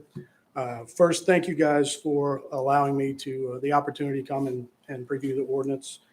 I would like to point out a couple of folks, Lori Hill and Jackie Wallace, who assisted greatly in the endeavor of putting this thing together. The ordinance falls into Chapter 7, Business Regulations and License. It applies specifically to hotels and motels. It is not a blanket business permit ordinance. This is something that has come about over my many years on the street, seeing an inordinately high number of calls for service going out to our area hotels and motels. I've searched for a long time to find a way to combat that, other than just directed patrol by officers. And like the chief said, I found an ordinance. Actually, Joliet, Illinois had an ordinance. Couldn't get much cooperation from them. So we put out a survey to our benchmark cities, and we found that one of the cities, Chula Vista, California, has an ordinance, a program already in place that has been very effective for them. So we took what we could from that ordinance, and then I kind of adopted that when I designed a proposal so that it would be more applicable to Broken Arrow and our needs in our city. The proposal was then vetted by city legal and was found to be on solid legal footing. So we moved forward by Lori Hill, then put out a survey to all the local hoteliers. This was a very extensive survey asking basic information about each of the hotels. It went in depth into their operating procedures, and it gave them ample opportunities for feedback with their concerns, criticisms, anything that they needed help with, etc. We had 9 replies to that. So I took all the information from the survey replies and designed a class, Crime Prevention and Overnight Lodging. It's about an hour-long class. Offered that to all the hotels. We had 3 in-person classes, and then we also offered it as a Zoom class. We had 3 that attended the Zoom class. Lots of positive feedback, really no negativity from the hotels. They liked what we had to offer. We created a work group with all of the affected parties within the city. So we had licensing, code enforcement, fire department, of course, the police department was prominent in those, city legal, to talk about how we could best institute this, how we could put it together so that it would be fair and equitable to everyone. At that point, when we got to that point, city legal then drafted the actual wording of the ordinance as you see it today. PD had a lot of input on that as well. So in essence, the ordinance creates a permit to operate, requires only 3 basic things from the hotels, 2 of which already exist. Number 1 is that their occupancy taxes be paid up to date. Number 2, that they have no outstanding code violations with the city. And number 3, that they don't have an excessive police calls for service. Now, excessive is a term that has a little gray area there. So in order to clear that up, if you could put that first one up. Was it up? That one, yes. This shows how we would derive calls for service. A 100-room hotel would naturally precipitate more calls than a 10-room hotel in most cases. So you can't grade them on the same scale. So what we do is we take the total calls. So if this hotel, this is just an example, had 80 total police calls for service in a year's time, we would take out any of the calls that had no enforcement nexus. So there's a collision in the parking lot, that has no bearing on the hotel's crime prevention attempts. Medical calls, and if it's a heart attack, it would be taken out. If it's drug overdose, that one would count. Secondly, we take out officer-initiated calls. The hoteliers can't really control the officers' self-initiating activity, pedestrian checks, vehicle checks, that sort of thing. So we wouldn't include those in the factoring. And then any trespass-related calls, that's the big one, because that's something that the hoteliers can control. Anytime they have someone at their hotel who is causing problems or engaged in criminal activity, they have an officer issue a trespass warning to that individual, and then that call is no longer factored into their calls for service. So we take all the applicable number of calls, divide them by the number of rooms that they have, and then you get the call for service number. That number would be, in this case, would be a 0.5. That is the, for Chula Vista, that is their number that precipitates some type of action from the police department. So in addition to all the calls that we wouldn't count, we also are suggesting a 0.6 before we even go to that hotel and sit down with them, go over those calls, try to develop some type of crime prevention strategy with them. So we're giving them a little more leeway, and we're not counting a lot of those calls that they have no control over. If you can, that next one. So just to give you a little bit of a visual rendering of how that's kind of small up there, but so there are our 14 hotels. I left the names off for anonymity, but those are current numbers. That's July 7, 21 to, to September 26. So about a year's time. And you can see that there are several that are well over that 0.6.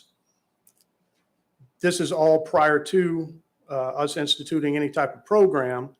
So hopefully those numbers, they need to change, they will change, and we can get them down to below that 0.5 number. But obviously there is the need. And if you look at that compared to the same comparison, same numbers last year, it's higher in most cases. Some of them are substantially higher. So we're seeing that trend, and we need to address it now. Of those 14, there were 6 of them that were under 0.4. There were 2 from 0.4 to 0.7, 5 from 0.7 to 2, and then the one really tall one there at 4.125. So 9 of the 14 can definitely show some improvement. It can't be overstated that the ordinance is not designed to be punitive in nature. It's a way for us to monitor problems as they arrive so that we can allocate resources appropriately. It will help to build partnerships between the hoteliers, the city, and the police department.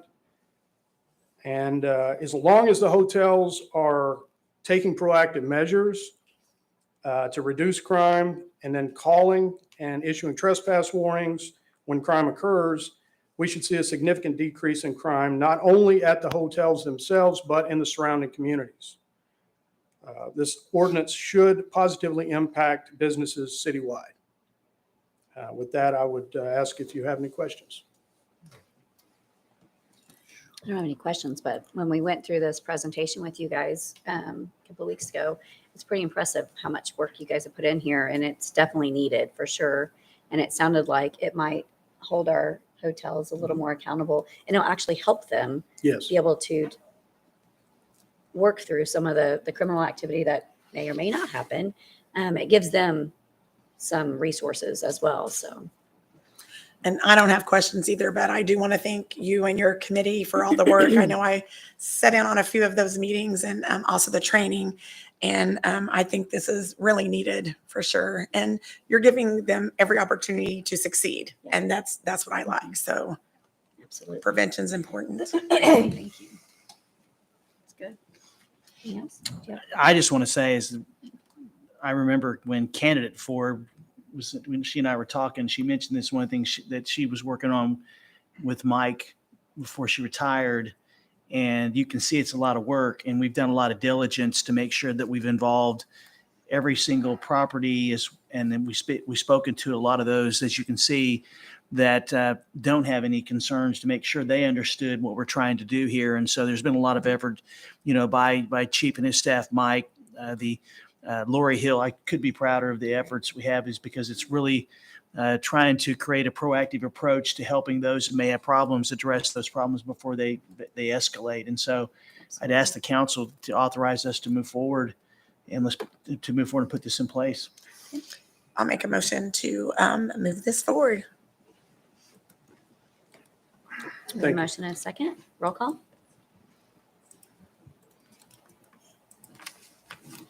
Motion passes. There are no ordinances, remarks, and inquiries by governing body members. I just want to publicly thank, which I think there he is, Aaron and his team for the fentanyl awareness public service announcement that just got launched back in June, I believe. Chief had put together a fentanyl forum, and although it was kind of lowly attended by citizens overall, I think it sparked an awareness in me, especially of what's taking place in our city, not much less outside of our city, in our state, in our country.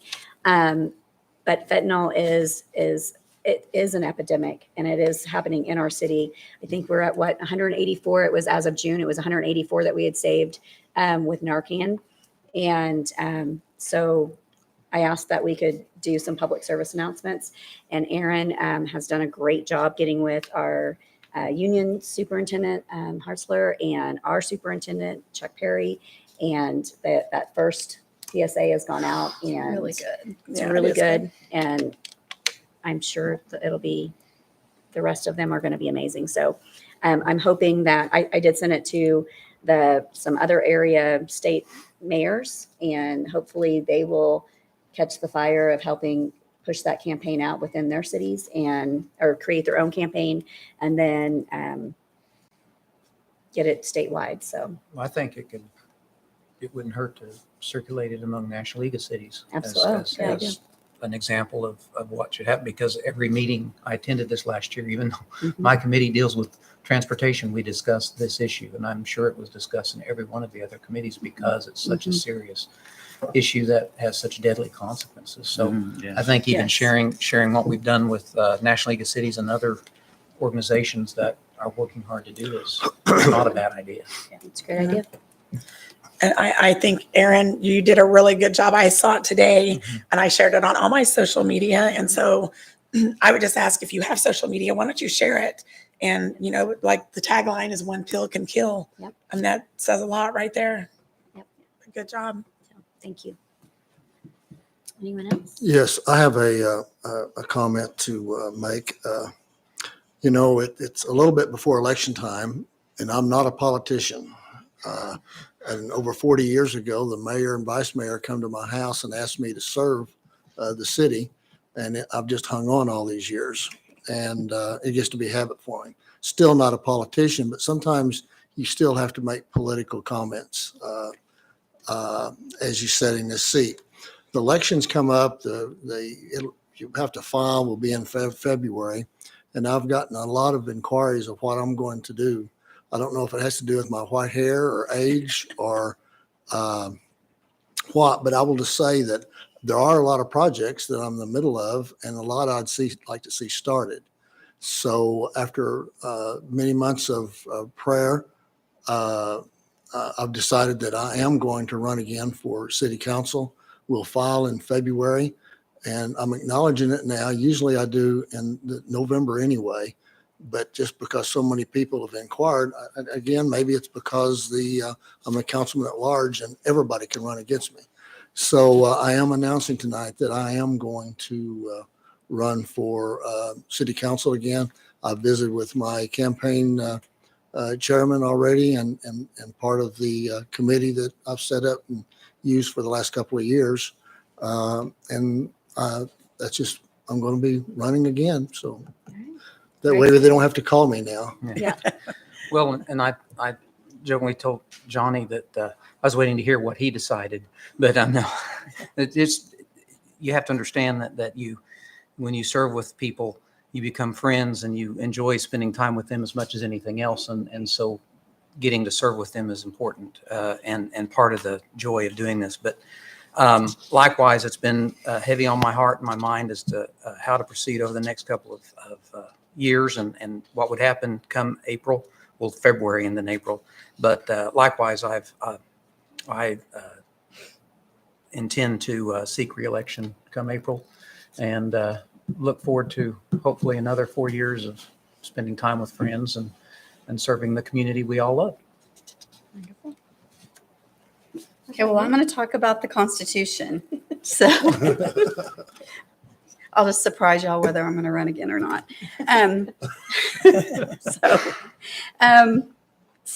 Y'all, okay, I got to go to DC and be there for Constitution Week.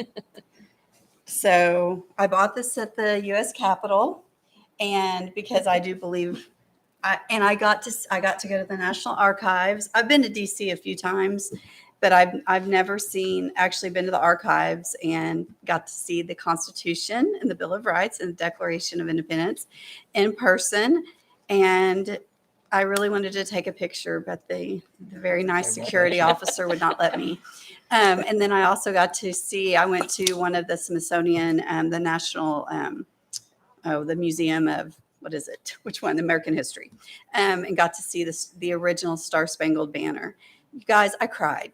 Everywhere I went. It was like, and because those are things I have not gotten to see in person. And it's pretty amazing to think about just the roots of our country and the blood, sweat, and tears that went into forming the United States of America.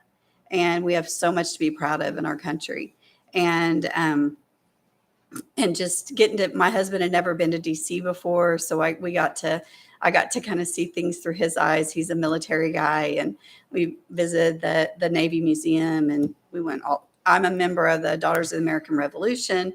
So got to visit that museum, and they have a whole area for Oklahoma, which was really neat. So anyway, y'all know how much I love our Constitution. So it was pretty neat to be there during Constitution Week, I have to say.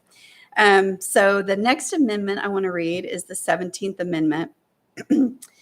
The Senate of the United States shall be composed of 2 senators from each state, elected by the people thereof for 6 years, and each senator shall have 1 vote. The electors in each state shall have the qualifications requisite for the electors of the most numerous branch of the state legislatures. When vacancies happen in the representation of any state in the Senate, the executive authority of such state shall issue writs of election to fill such vacancies, provided that the legislature of any state may empower the executive thereof to make temporary appointments until the people fill the vacancies by election as a legislature may direct. The amendment shall not be so construed as to affect the election or term of any senator chosen before it becomes valid as part of the Constitution. And it's interesting that the Constitution, there's certain things that have to do with the states that it still, has control over. But one of the the 17th Amendment is actually something that we're dealing with right now, because when our Senator Inhofe decided that he would retire early, it reverted back to whatever our statutes were here in the state for how his term. So that election that's between Mark Wayne Mullen and Kendra Horn right now, that will fill the rest of his term. It's not for a full term. it's for the rest of his term, and then there'll be another election after that. So it's always something to learn about the Constitution, but it was a thrill to get to see it in person. You understand why we make the U City Council go to see the archives. Yes. Yeah. That's great. Absolutely. Anyone else? All right. Remarks by city manager? Yes, Mayor, Council, good evening. Just a couple of comments. Thank you for everyone for attending the Senior Citizen Annex ribbon cutting ceremony today, and thank you for all your comments. Probably one of the largest turnouts for a ribbon cutting that I can recall. I want to acknowledge the efforts of our communications teams to set it up so there's a great broadcast of the event for folks to watch. So thank you very much to Aaron, his team, and to all the staff members that brought that building in on time. Unfortunately, because of supply chain issues, we were delayed getting some of the furniture and fixtures, so to speak, in order to be able to do that. But as Kim mentioned, there'll be a soft opening next week, and I just cannot wait till the members of the senior center will be able to use that building. I want to step back into the council meeting tonight because I think we were all so overwhelmed by that video for Fire Prevention Week. I got the opportunity to take a look at it when it was still in draft. I don't know, when was it, Michael? Probably the end of August or so. And it was just as impactful then as it was. I know they made a couple of changes. So great job, Aaron. Great job, Michael. And great job to the fire chief and all of the members of our fire department. I can't wait for that to be distributed. That was a great video. Couple other things I want to mention. State of the City presentation is just a little over 2 months away, and I'm very excited, as I always am. Always try to make it a little light with our annual video that just kicks things off, and then also the year in review. And I think the mayor covered it well today. Is we have so many things going on within our community, and we have so many projects happening that sometimes when you see that video, there's so many things you go, oh my gosh, I've forgotten we did that in January. We did that in February, and this year's no different. It absolutely won't be any different. So council is going to be a part of that.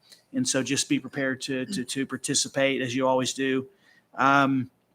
Two other things. One is going to spark a conversation, but before I do that, the police department and our community development teams had to help me make a very difficult decision recently, and I just want to recognize them for their steadfast and leadership in putting the security and safety of our city first. And so, thank you to the chief's team and his senior leadership, as also to community development and our events team. So thank you very much. The other thing is I wanted to ask council at least to think about is, as you know, periodically you have citizens that come and speak to you, and you give them 3 minutes, and sometimes some go longer. And I see the looks about, well, should we or shouldn't we? You always have that ability, if council wanted to, is that you could establish a policy where a council member wanted to extend someone an extra minute or two. You could do that officially. So therefore, you're not picking winners or losers. It would just be something is that hypothetically, if Councilman Moody wanted to give somebody 2 more minutes, he would just make a motion. So I would second, everybody aye, and then that person would be given 2 more official minutes. So therefore, they could finish their thoughts. So just something I want to throw out there to you, because I know that we try to keep folks to 3 minutes, but if that's something, a couple people have mentioned to me about, what do we do in that situation? And you always have that option to pass a council rule to do that if you so choose.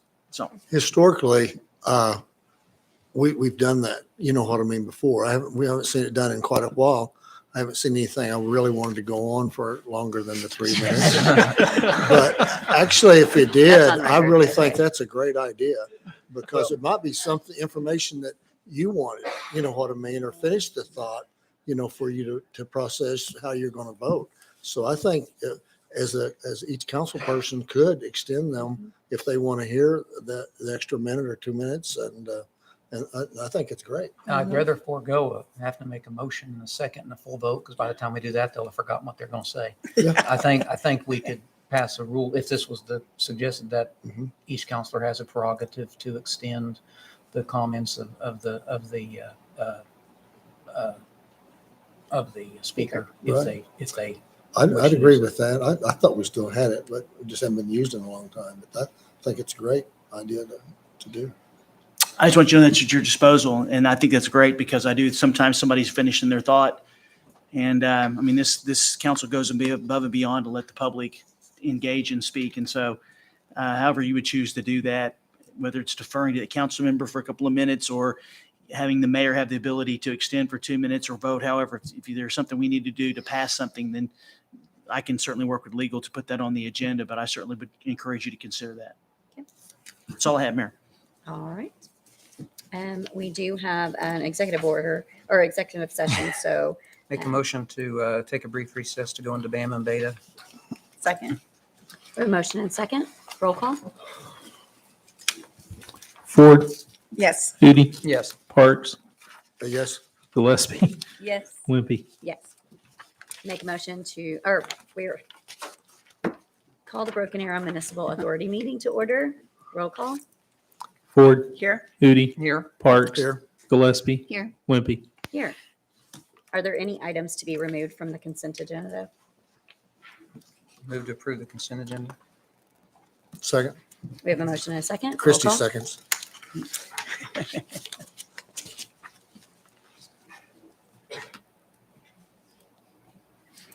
Okay. There are no public hearings, appeals, presentations, recognitions, or awards. General authority business. Item 6A, consideration, discussion, and possible approval and authorization to execute a waste disposal agreement with Waste Management of Oklahoma. Jerry Schuber. Good evening, Madam Chair, Vice Chair, Trustees, City Manager. I plan not to need more than the 3 minutes, so we'll just try to get Wonderful. that through. So I appreciate your time tonight. What you have before you is our solid waste contract for waste disposal. Next slide, if you would, please. The new rate approved by you in March helped our department weather the increases through this fiscal year. Knowing that we were in contract negotiations, we were in need of those new rates. So the rate study, which we're nearing completion, is going to identify additional costs of service. This is not that. We're just talking about the actual contract. So these are the contract negotiations that we've completed. This the recommendations we'll have will come at a later date for that rate model. So next slide, if you would. The new contract for waste disposal services will begin November 1st, 2022 and expire on 6/30/28. It has so it's a 6-year contract. It has two-year extensions available to the city. Our backup facility in case of a catastrophic emergency would be in Sand Springs at the American Environmental Landfill. That is in case there was a tornado, something hit, and we needed to go somewhere else.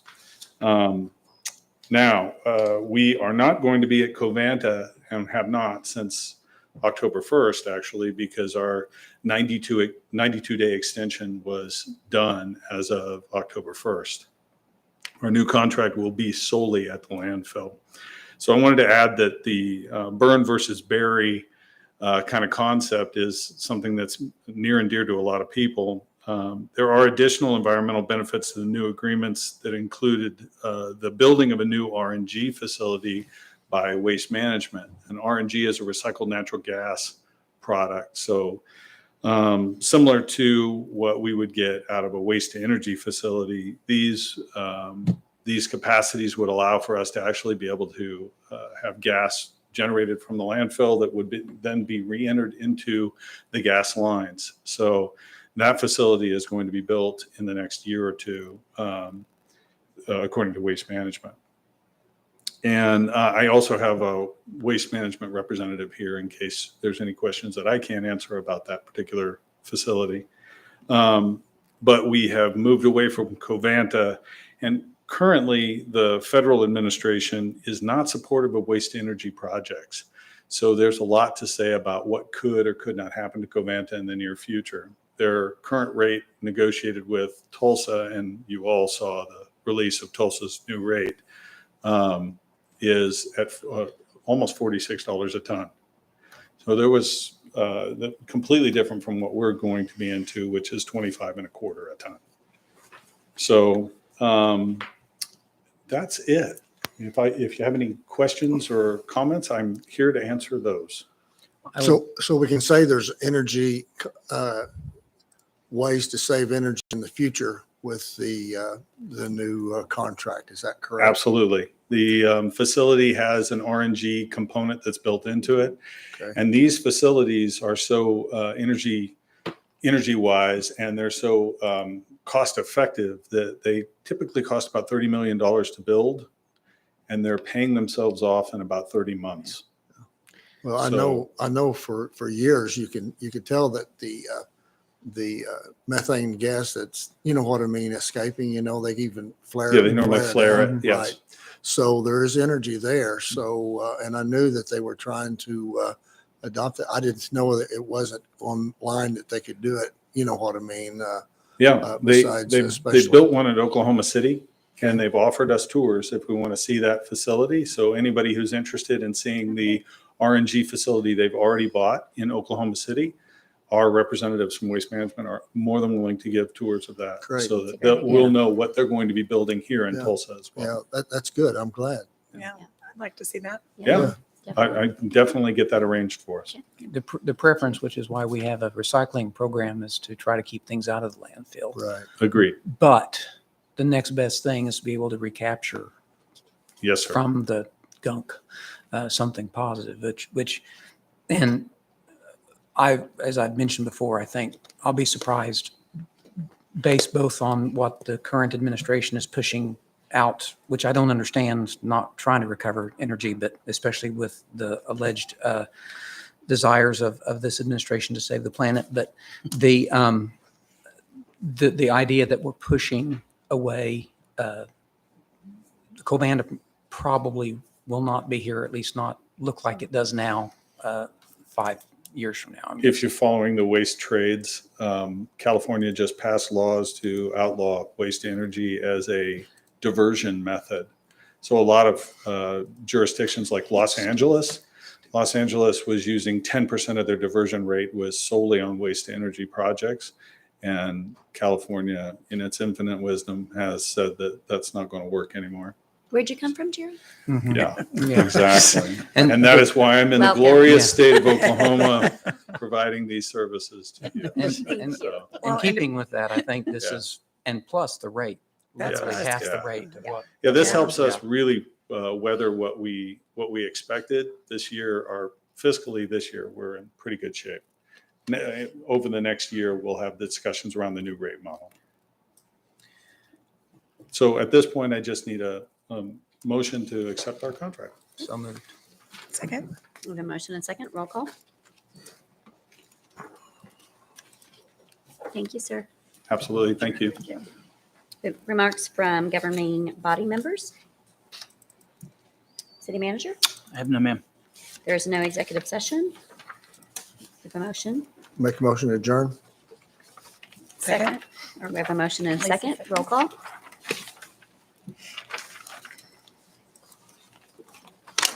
Call the Broken Arrow Economic Development Authority to order. Roll call.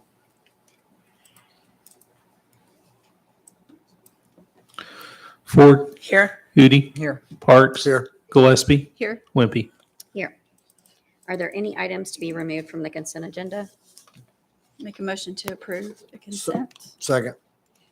We have a motion and a second. Roll call.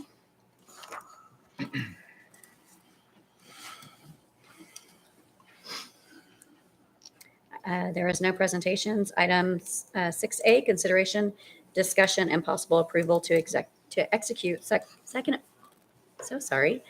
amendment to the June 29, 2021 Economic Development Agreement by and among Oak Trust Development LLC, Steve Easley, the Broken Arrow Economic Development Authority, and the City of Broken Arrow. Kenny Schwab. Thank you, Madam Chair, Vice Chair, Trustees, Mr. Spurgeon. The item before you is the second amendment to the Oak Trust Economic Development Agreement. As Madam Chair read, it was signed, executed on June 29th, 2021. This is the agreement for the development in South Broken Arrow, grocery store, commercial, right there north of the Creek Turnpike and east of Aspen. On June the 20th of 2022, we came with a first amendment that really just included some stormwater. We knew it was going to be in there, but until they could get their design further along, we didn't know exactly where it was going to be. There was no real additional cost. We already had the monies ready to go. This amendment actually does two things. One, clarifies some existing language, and then two, does do an expansion at no additional cost to us. So points of clarification, the developer is obligated to do three things in the original agreement. One, build a building pad, earthwork for about 60,000 square foot grocery store, and at a cost not to exceed $1 million. The second thing is to bring gravity sewer to that building at a cost not to exceed $500,000. And the third thing was to construct a water line at a cost to serve that building at a cost not to exceed $300,000. The language said construct. So through some discussions, can the engineering, the design, the testing, the bidding also be applied to those limitation dollar amounts? This agreement clarifies that they can. There's no additional cost. It's still under that limit. They can. They need to do all of that to still get to the construction part. And then the second point of clarification, the new owners of the grocery store want to actually build a 65,000 square foot. We're all in favor of that, but the language said 60, so we changed it just to say a minimum of 60. No, that's pretty straightforward there. So the points of expansion, just two. One, obligation for the building pad earthwork is how the language was stated. We also are recommending to extend that for the earthwork for the parking lot. In the previous consent agenda item, there was an acknowledgement of the bid. I want to point that out, that Oak Trust has already bid the earthwork, which is the pad and the parking lot, and it was acknowledged for just around $273,000. They are way under that $1 million limit. So this would actually extend to cover all of that cost, parking lot as well as a building pad. And then the second point, there will be some excess monies. The water line is actually a lot less as well. The sanitary sewer is going to be a lot less. We found some better ways to do it on their design as well as our construction. So those costs are all going to be a lot less. There are some stormwater improvements that need to be done out there. A detention pond, actually a regional to serve that whole property, and then the conveyance system to get it there. The developer would like to use some of that excess money that we just read, the million, the $500,000, and the 300,000 that we won't hit that limit, to use some of that money. In discussions with the city manager, he's willing to put it into the amendment at a limit of 300,000. So any of that excess money after they completed the other work, they could have up to 300,000 to pay for those stormwater improvements. That's the expansion in the amendment, and that's the clarification. Be happy to answer any questions that you might have. Any questions? So once we do this, they're going to break ground. We are working with them on a groundbreaking schedule. Yes, they are ready to go. Yay. The stormwater water details, I know you probably don't have the engineering. Is it going to be above ground or is it part of it underground? It's picking up from our conveyance system and then going over actually to the south side of the property. The latest design they have actually works better, and we'll move it to the south side of the property, and that will be the detention pond area. It actually gets a little bit more storage, so it's actually a better improvement, and they're about ready to go on that as well. Good. I make a motion to approve the execution of the Second Amendment Took you to long this enough. economic development agreement. Second? I have a motion and a second. Roll call.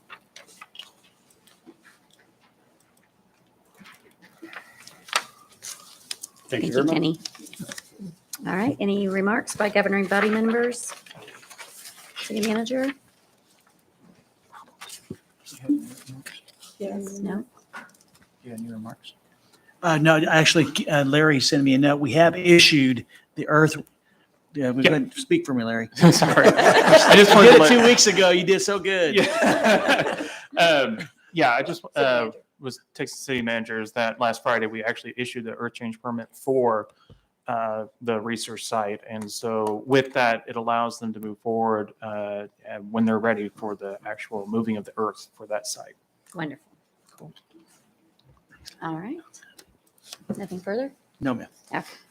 We have no executive session. Make a motion to adjourn. Second. We have a motion and a second. Roll call.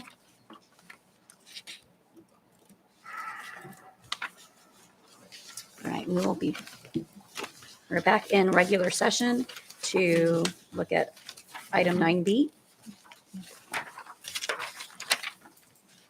9B, consideration, discussion, and possible approval to execute Second Amendment to June 29, 2021 Economic Development Agreement by and among Oak Trust Development. Kenny? Same thing that I just presented with an earth change permit that has already been Okay. executed. So is there any action to be taken then? We have to Yes. approve it as I'll council. make a motion Okay. to approve the earth change permit or whatever. The We'll see. amendment. I think you approved the the amendment.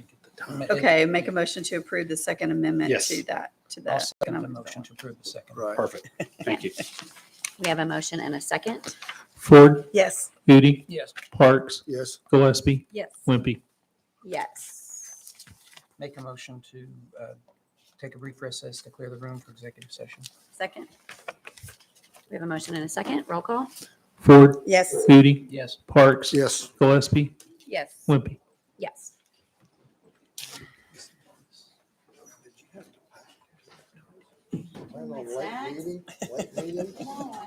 So what I do is. Might want him to talk more.